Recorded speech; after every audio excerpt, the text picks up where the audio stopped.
और जो लोग ये समझ रहे हैं कि मुसलमानों को यह कानून बनाकर डराया जाएगा, अरे याद रखो, वक्फ की एक जमीन मोदी या बीजेपी हुकूमत हमसे छीन नहीं सकेगी इंशाअल्लाह ताला।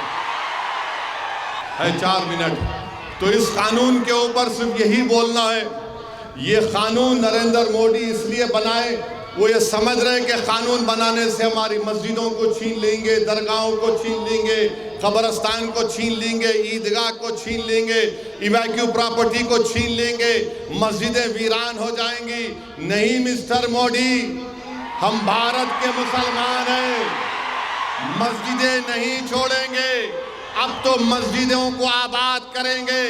जिस तरह आज हजारों का मजमा आज रायचूर में जमा हुआ, तुम 5 वक्त की नमाज हर मस्जिद में पढ़ो, सिर्फ जुमे की नमाज नहीं, अपनी मस्जिदों को आबाद रखो, अपने खानखाओं को आबाद रखो।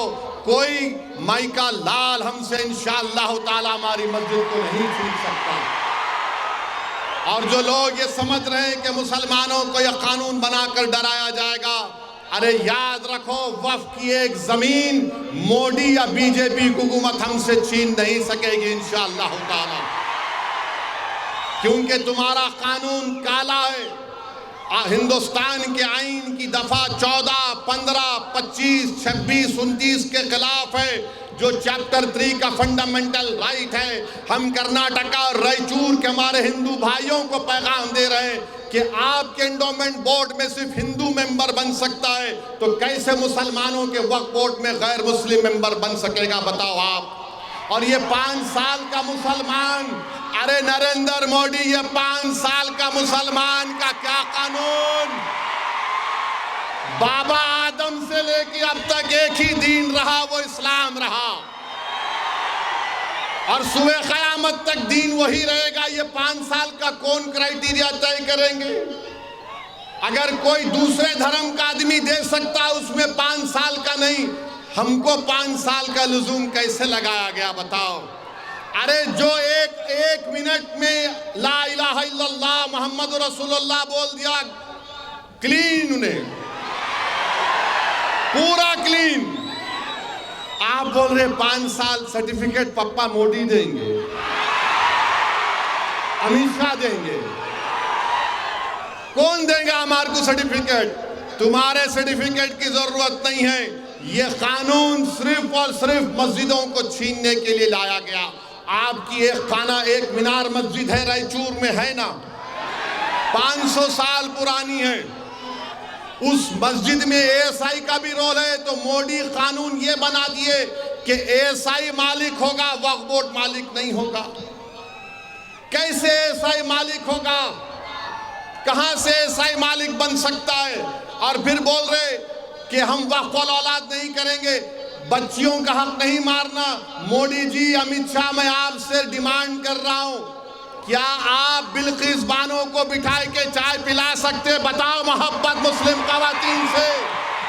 जिस बच्ची को 6-6, 8-8 लोगों ने रेप किया, तुम मुख्यमंत्री थे और अमित शाह ने होम मिनिस्टर होने के नाते उनके कातिलों को, उस इज्जत लूटने वालों को छोड़ दिया।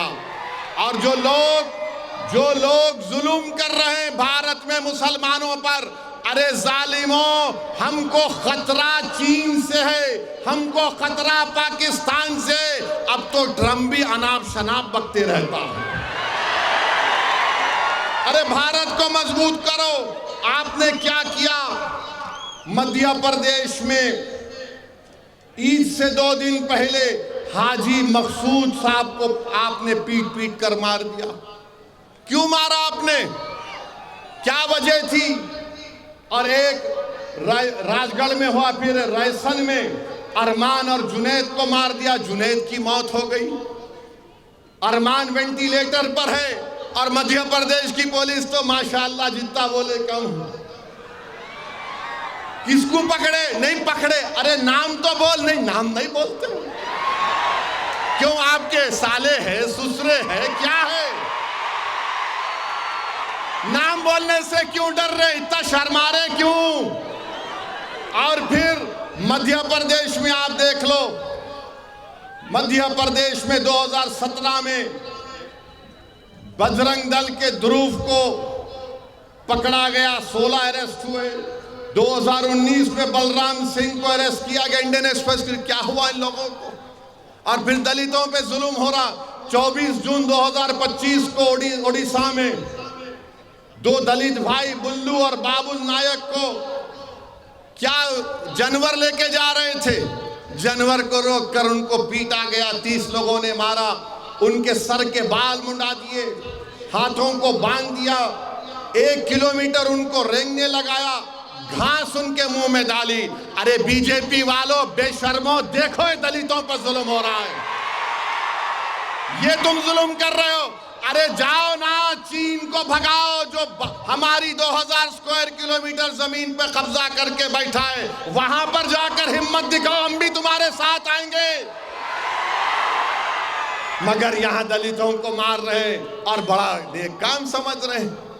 मध्य प्रदेश में यहां पर हाजी मकसूद को मार दिया गया, जुनैद को मार दिया गया। क्या हो रहा है हमारे देश में?